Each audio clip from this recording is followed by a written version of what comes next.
The Ugly Duckling by Hans Christian Andersen. It was lovely summer weather in the country, and the golden corn, the green oats, and the haystacks piled up in the meadows looked beautiful. The stork walking about on his long red legs chattered in the Egyptian language, which he had learned from his mother.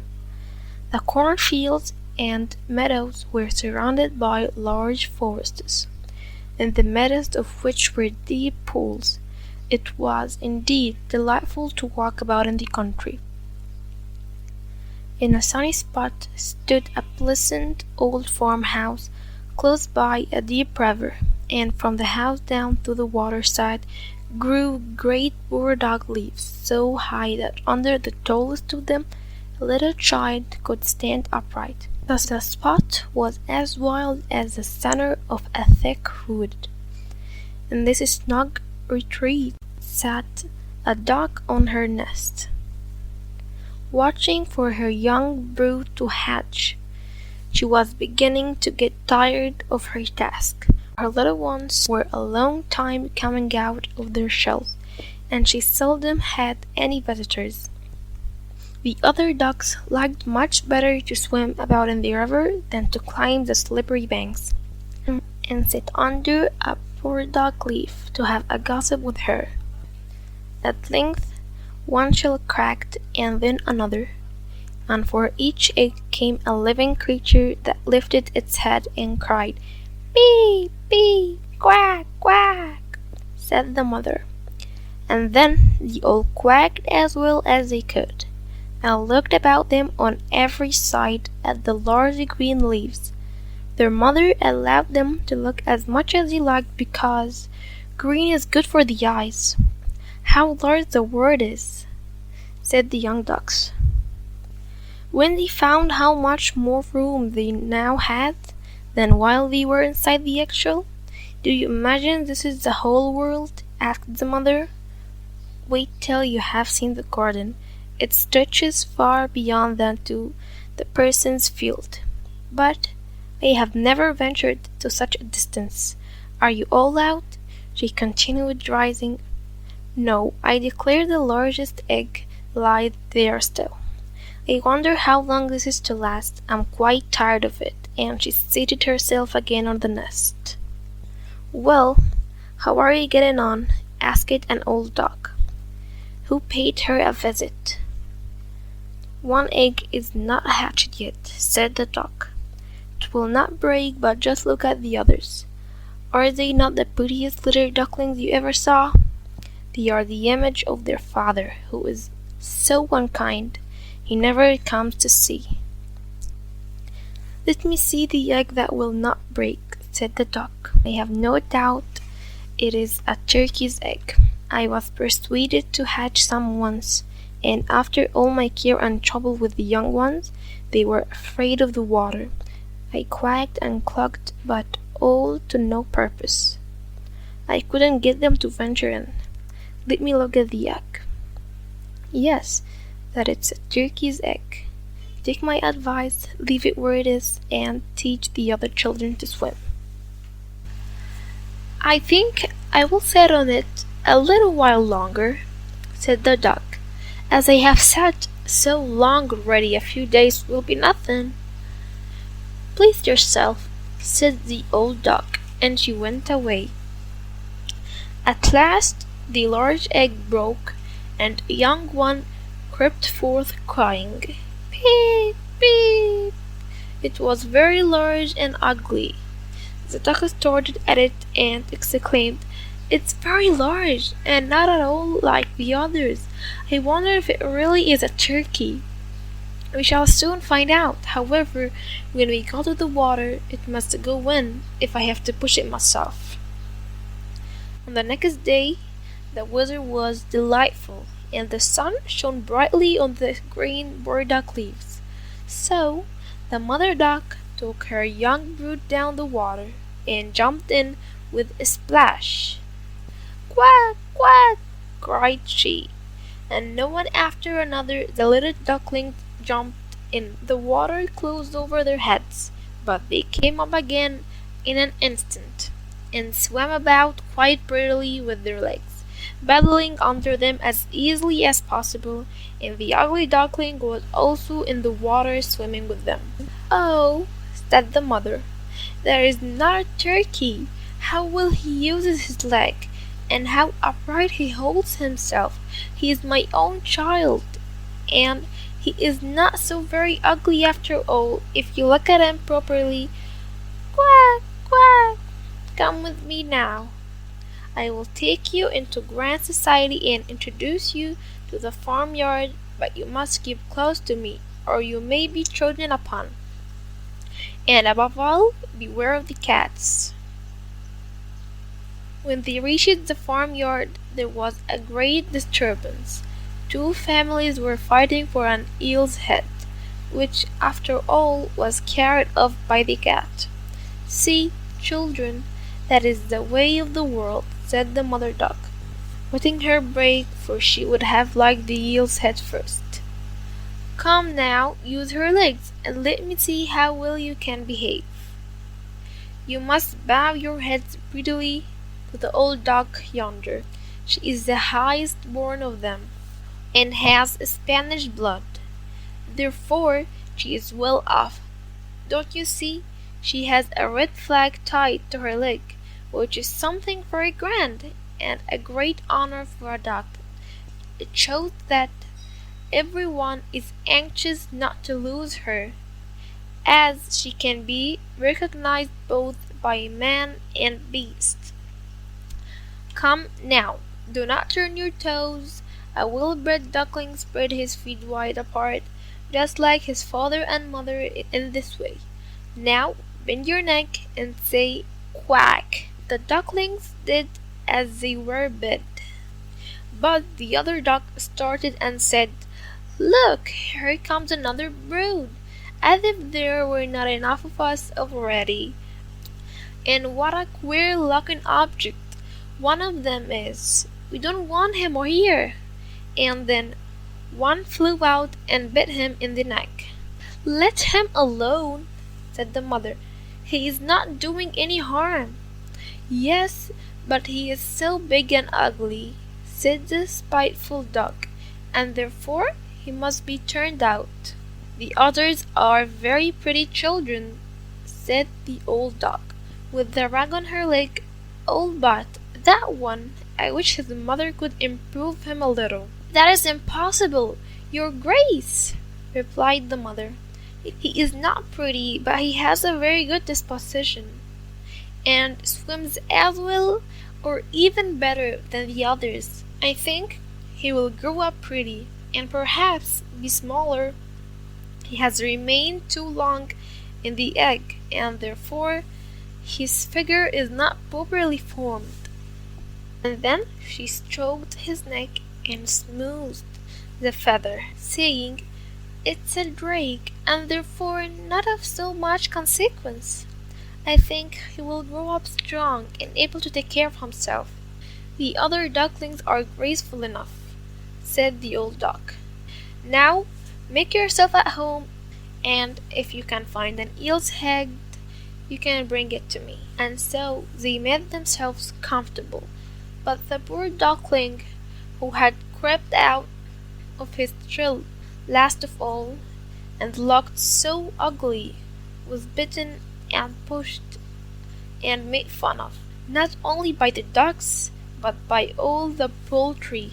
"He is too big," they all said, and the turkey cock, who had been born into the world with spurs, and fancied himself really an emperor, puffed himself out like a vessel in full sail, and flew at the duckling, and became quite red in the head with passion, so that the poor little thing didn't know where to go, and was quite miserable because he was so ugly, and laughed at by the whole farmyard.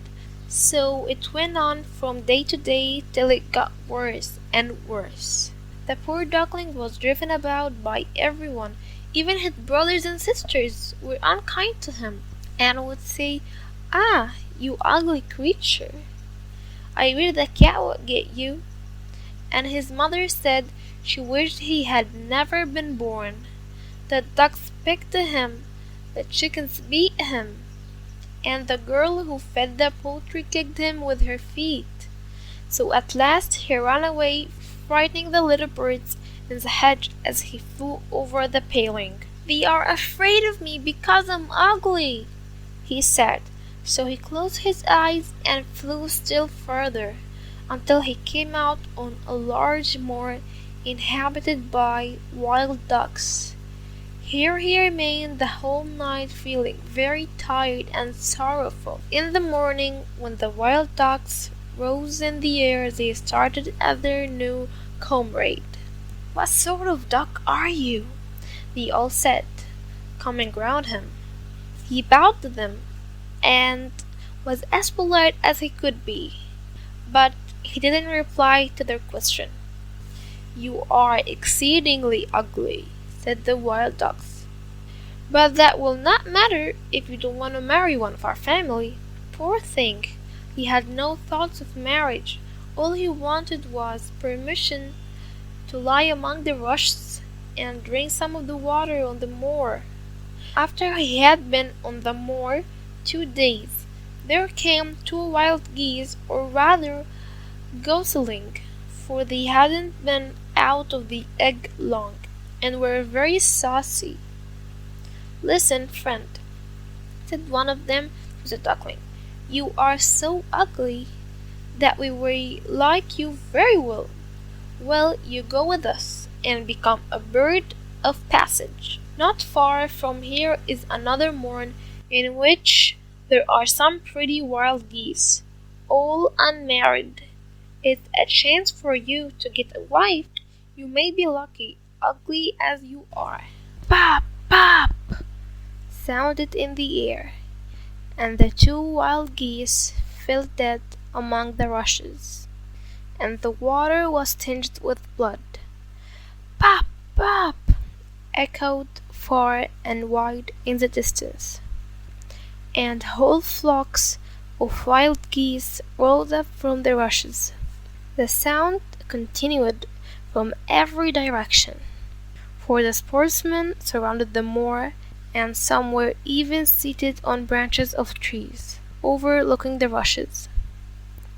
The blue smoke from the guns rose like clouds over the dark trees, and as it floated away across the water, a number of sporting dogs bounded in among the rushes, which bent beneath them wherever they went. How they terrified the poor duckling! He turned away his head to hide it under his wing, and at the same moment a large, terrible dog passed quite near him. His jaws were open, his tongue hung from his mouth, and his eyes glared fearfully. He thrust his nose close to the duckling, showing his sharp teeth, and then slash, slash, slash, he went into the water without touching him. "Oh," sighed the duckling, "how thankful I am for being so ugly. Even a dog will not bite me." And so he lay quite still, while the shot rattled through the rushes, and gun after gun was fired over him. It was late in the day before all became quiet, but even then the poor young thing didn't dare to move. He waited quietly for several hours, and then, after looking carefully around him, hastened away from the moor as fast as he could. He ran over field and meadow till a storm arose, and he could hardly struggle against it. Towards evening he reached a poor little cottage that seemed ready to fall, and only remained standing because it couldn't decide on which side to fall first. The storm continued so violent that the duckling could go no further. He sat down by the cottage, and then he noticed that the door wasn't quite closed, in consequence of one of the hangs having given away. He sat down by the cottage, and then he noticed that the door wasn't quite closed, in consequence of one of the hangs having given way. There was therefore a narrow opening near the bottom large enough for him to slip through. which he did very quietly, and got a shelter for the night. A woman, a tomcat, and a hen lived in this cottage. The tomcat, whom the mistress called my little son, was a great favorite. He could raise his back and purr, and could even throw out sparks from his fur if it were stuck the wrong way. The hen had very short legs, so she was called Chicky Shortlegs. She laid good eggs, and her mistress loved her as if she had been her own child. In the morning, the strange visitor was discovered, and the tomcat began to purr and the hen to cluck. "What is that noise about?" said the old woman, looking round the room. But her sight wasn't very good. Therefore, when she saw the duckling, she thought it must be a fat dog that had strayed from home. "Oh, what a prize!" she exclaimed. "I hope it's not a drake. From then I shall have some duck's eggs. I must wait to see." So the duckling was allowed to remain on trail for 3 weeks. But there were no eggs. Now the tomcat was the master of the house, and the hen was mistress. And they always said, "we and the world," for they believed themselves to be half the world, and the better half too. The duckling thought that others might hold a different opinion on the subject, but the hen wouldn't listen to such doubts. "Can you lay eggs?" she asked. "No." "Then have the goodness to hold your tongue. Can you raise your back, or purr, or throw out sparks?" said the tomcat. "No." "Then you have no right to express an opinion when sensible people are speaking." So the duckling sat in a corner, feeling very low-spirited, till the sunshine and the fresh air came into the room through the open door.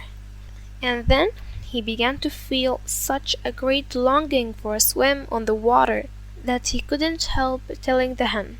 "What an absurd idea!" said the hen. "You have nothing else to do, therefore you have foolish fancies. If you could purr or lay eggs, they would pass away." "But it is so delightful to swim about on the water," said the duckling, "and so refreshing to feel it close over your head while you dive down the bottom." "Delightful indeed," said the hen. "Why, you must be crazy," asked the cat. "He is the cleverest animal I know. Ask him how he would like to swim about in the water, or to dive under it. For I will not speak of my own opinion. Ask our mistress, the old woman. There is no one in the world more clever than she is. Do you think she would like to swim, or to let the water close over her head?" "You do not understand me," said the duckling. "We do not understand you? Who can understand you, I wonder? Do you consider yourself more clever than the cat, or the old woman?" "I will say nothing of myself. Don't imagine such nonsense, child, and thank your good fortune that you have been received here. Are you not in a warm room, and in society from which you may learn something? But you are a chatter, and your company isn't very agreeable. Believe me, I speak only for your own good. I may tell you unpleasant truths, but that is a proof of my friendship. I advise you, therefore, to lay eggs and learn to purr as quickly as possible." "I believe I must go out into the world again," said the duckling. "Yes, do," said the hen. So the duckling left the cottage, and soon found water on which it could swim and dive, but was avoided by all other animals because of its ugly appearance. Autumn came, and the leaves in the forest turned to orange and gold. Then, as winter approached, the wind caught them as they fly and whirled them in the cold air. Then, as winter approached, the wind caught them as they fell and whirled them in the cold air. The clouds, heavy with hail and snowflakes, hung low in the sky, and the raven stood on the ferns crying, "Croak, croak, croak." It made one shiver with cold to look at him. All this was very sad for the poor little duckling. One evening, just as the sun set amid radiant clouds, there came a large flock of beautiful birds out of the bushes. The duckling had never seen any like them before. They were swans, and they curved their graceful necks, while their soft plumage shone with dazzling whiteness. They uttered a singular cry as they spread their glorious wings and flew away from those cold regions to warmer countries across the sea. As they mounted higher and higher in the air, the ugly little duckling felt quite a strange sensation as he watched them. He whirled himself in the water like a wheel, stretched out his neck toward them, and uttered a cry so strange that it frightened himself. Could he ever forget those beautiful, happy birds? And when at last they were out of his sight, he divided under the water, and rose again almost beside himself with excitement. He knew not the name of these birds nor where they had flown, but he felt toward them as he had never felt for any other bird in the world. He wasn't envious of these beautiful creatures, but wished to be as lovely as they. Poor ugly creature! How gladly he would have lived even with the ducks, had they only given him encouragement. The winter grew colder and colder. He was obliged to swim about on the water to keep it from freezing.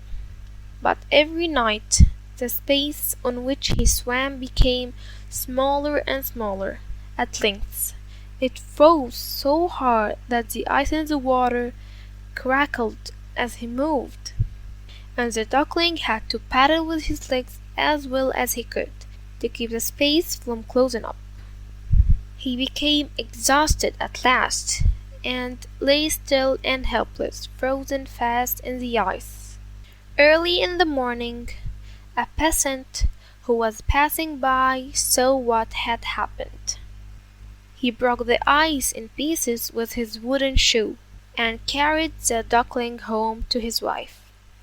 The warmth revived the poor little creature, but when the children wanted to play with him, the duckling thought they would do him so harm. So he started up in terror, fluttered into the milk pan, and splashed the milk about the room. Then the woman clapped her hands, which frightened him still more. He flew first into the butter cask, then into the meal tub, and out again. What a condition he was in! The woman screamed, and struck at him with the tongs. The children laughed and screamed and tumbled over each other in their efforts to catch him. But luckily he escaped. The door stood open. The poor creature could just manage to slip out among the bushes and lie down quite exhausted in newly fallen snow.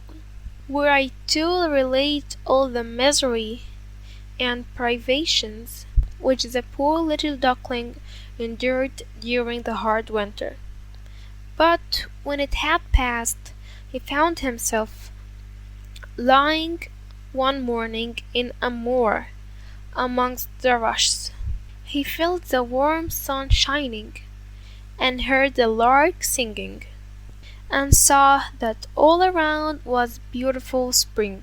Then the young bird felt that his wings were strong, as he flapped them against his sides, and rose high into the air. They bore him onwards, until he found himself in a large garden. Before he well knew how it had happened, the apple trees were in full blossom, and the fragrant elders bent their long green branches down the stream, which wound round a smooth lawn. Everything looked beautiful in the freshness of early spring. From a thicket close by came 3 beautiful white swans, rustling their feathers, and swimming lightly over the smooth water. The duckling remembered the lovely birds, and felt more strangely unhappy than ever. "I will fly to those royal birds," he exclaimed, "and they will kill me because I'm so ugly and dare to approach them. But it doesn't matter. Better be killed by them than picked by the ducks, beaten by the hens, pushed about by the maiden who feeds the poultry, or starved with hunger in the winter." Then he flew to the water and swam towards the beautiful swans. The moment they espied the stranger, they rushed to meet him with outstretched wings. "Kill me," said the poor bird, and he bent his head down to the surface of the water and awaited death. But what did he see in the clear stream below? His own image, no longer a dark grey bird, ugly and disagreeable to look at, but a graceful and beautiful swan, to be born in a duck's nest, in a farmyard, is of no consequence to a bird if it's hatched from a swan's egg. He now felt glad, and having suffered sorrow and trouble, because it enabled him to enjoy so much better all the pleasure and happiness around him. For the great swans swam round the newcomer and stroked his neck with their beaks as a welcome. Into the garden presently came some little children, and threw bread and cake into the water. "See," cried the youngest, "there is a new one!" And the rest were delighted, and ran to their father and mother, dancing and clapping their hands, and shouting joyously, "There is another swan come, and no one has arrived." Then they threw more bread and cake into the water, and said, "The new one is the most beautiful of all. He is so young and pretty." And the old swans bowed their heads before him. Then he felt quite ashamed, and hid his head under his wing, for he didn't know what to do. He was so happy, and yet not at all proud. He had been persecuted and despised from his ugliness, and now he heard them say he was the most beautiful of all of the birds. Even the elder tree bent down its boughs into the water before him, and the sun shone warm and bright. Then he rustled his feathers, curved his slender neck, and cried joyfully from the depths of his heart, "I never dreamed of such happiness as this while I was an ugly duckling." The end of The Ugly Duckling by Hans Christian Andersen. Read by Shahd.